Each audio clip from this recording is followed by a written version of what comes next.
Jenkins, I can't see you, but how many of y'all want to just dash out of the door and run? Raise your hands. Okay, perfect. So, good news because I am fortunately your last speaker of the world. So, I was wondering whether it's a good thing or a bad thing that I'm a last speaker because, yeah, as the event comes to an end, so Uh, maybe I was chosen as like in the last later parts because maybe people might not like me. But then I thought, oh, so okay, so whatever I will speak, it will stay in the memory of y'all. And you know what hurts more than watching like a TED talk? Whenever and like millennials are talking or Gen X are talking, do you know what hurts more than that? Watching younger people give TED Talks. Do you agree? Okay. Yes. But where does this really come from? It comes from comparison that we all have done all our lives, or we have been compared to people all our lives. What it brings to us is just that we want to become like someone. Maybe that's our goal. That's how we perceive people. And then whenever we watch a TED talk, we are like, oh, I want to become like that person. I want to become an entrepreneur. Or I want to become a CEO of a company. But not all of our goals are same. That brings me to what I am doing. I'm studying in here in Krishna Jayanti University, MSc Clinical Psychology. Fancy schmancy, right? I mean, I can see people is sitting like this and like this and then using their phones and playing Candy Crush and all. And then they are talking as well. But it's really important to know that no, sorry, I cannot read y'all's mind. Okay. That is what, that's something that my degree does not teach. There are similar stereotypes in our society. Like clinical psychologists or psychologists can read our minds. And one of such stereotypes is like we can see here the panel. How many of y'all are surprised that I'm a woman and I'm speaking here on the stage independently? Anyone? How many of y'all are wondering how men and women are mixedly sitting in this auditorium? Is anyone surprised? No, right? Because we have progressed a lot. But have you noticed at the panel? Can you tell me how many women speakers were here? Yeah, two. And this ratio feels way off, right? But it's not really their fault that more men have become entrepreneurs and CEOs. It's just the stats that are there in our country.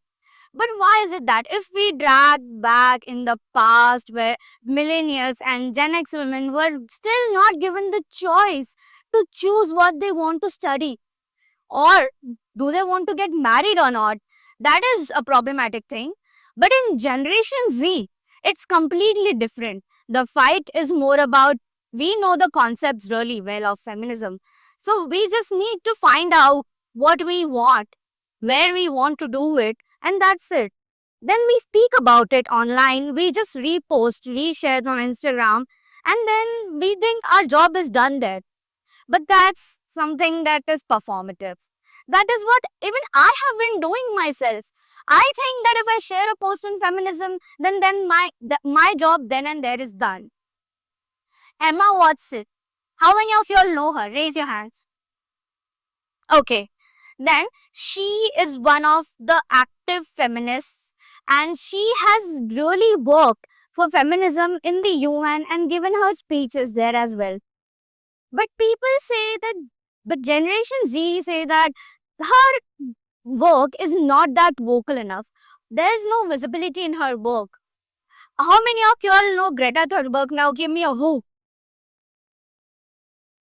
Yes, she is a Gen Z feminist and she is very outspoken. She breaks the rules. She just do not want to, give in to the social conformities.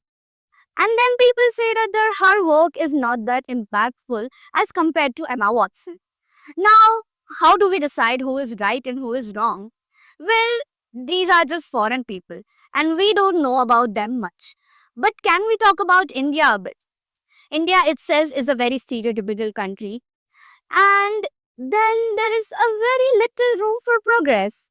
And from where can we then begin to even go forward? Let me tell you a little story. When I was young, of course, everyone's story has begun that way only. But whenever I used to ask questions, there was a little bit of, rigidity. Whenever I asked to do things which were not socially acceptable, or they were just not something that aligned with the normal curve like the normal people do.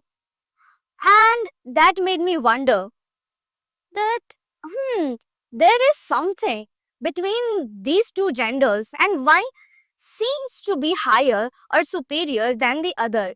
One gets more opportunity than the other, and one is more vocal than the other. So that's what brings me to the point that ignited the thought in my head that we will need to struggle a little bit more than men, and then that's from where my journey began. With this little bit dashes of misogyny and little bit tarkas of patriarchy, I grew up with mental health issues. Obviously, they are taboo to speak still, so I will not go there. And the fact that I am doing clinical psychology from overcoming these mental issues itself is a big deal. So, after overcoming all of these obstacles, I stumbled upon something called as psychology. It was mind boggling. Like, what even is this? Are we going to know everything? Is it going to solve all of my problems? Like, we go to a therapist and say, please, please, sir, fix kar do mujhe. Ab mujhse nahi ho raha hai aur. But what really can calm your mind and can, help you is your own steps. As I said, everyone's journey is different. And when you get out of this Audi, might as well not remember anything. I mean, of course, we are very hungry. But that's what it is all about. Humans are complex people. They are different in each and every aspect of their life and they cannot follow each and everyone's footsteps. So gradually, I tried to follow someone else's footsteps, but then I failed and I couldn't understand that if A led to B for someone else, then why is not A leading to B for me as well? Why isn't it working for me? Then I understood, what if I take a detour? What if I not do JE? What if I don't want to do NEET? And then choose completely different. Maybe people will label me, but then that's a completely different thing to think about. And of course, I was labeled a lot. Someone who is different is actually pulled back in our country. They just want to people follow a state path and not deviate from it, because deviants again are labeled as weirdos. And who wants to become a weirdo in our country? Who wants to do something that has no one has done before without being labeled? No one talks about the shame and the guilt that comes with failures, because failures are looked in our society as well, not very well. They are not appreciated well, because raise your hands, how many of your parents scolded you when you did not get good marks in your paper? Raise your hands. Honestly, raise your hands.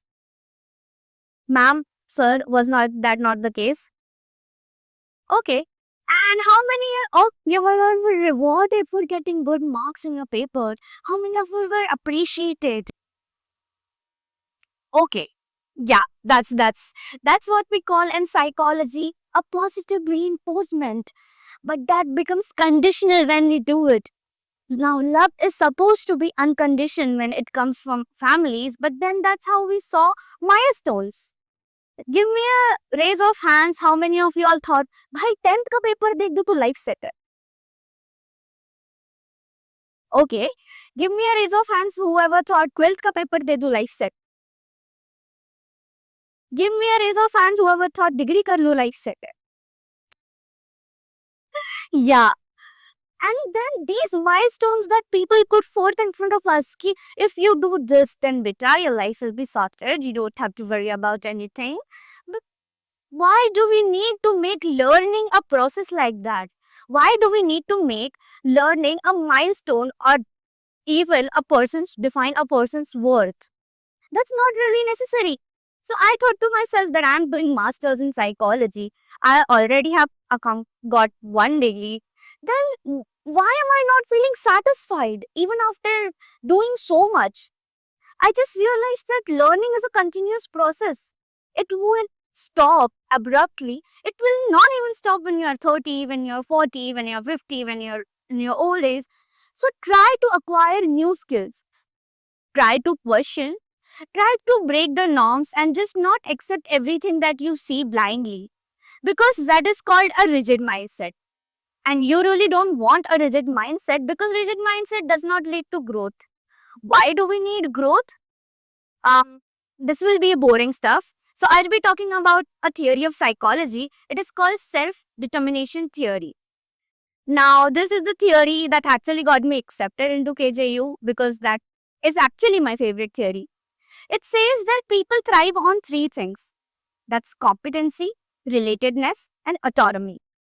Competence meaning once believe when you give a person that they are competent enough to do something, then they will thrive. Autonomy is the freedom you give them to choose. Because when you don't have autonomy, then you will sort of be stuck in a loop and then there will be no growth. And third is relatedness. You need community and you need to be accepted by your own people. Because how much ever we say that I'm alone and I can do this on my own, we really need a little bit of social support there. This is self-determination theory and this actually leads to growth. So people, after blabbering for like 15 minutes, and I'll just say that women need to really fight for whatever they have and whatever they want in life.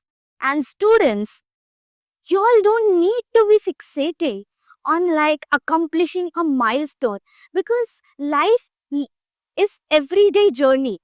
And whenever you get out of this Audi, just don't circle back in your day-to-day routine like I'll submit my assignment and then I'll sleep and then I'll do this and then I'll again go to college sleep. Break it. Break the cycle and then deviate from your path a little bit. Because even if you're labeled a weirdo, that doesn't really matter in long term because, well, famous people are labeled weirdo in the beginning. Well, that was my time. You have been a lovely audience. Thank you.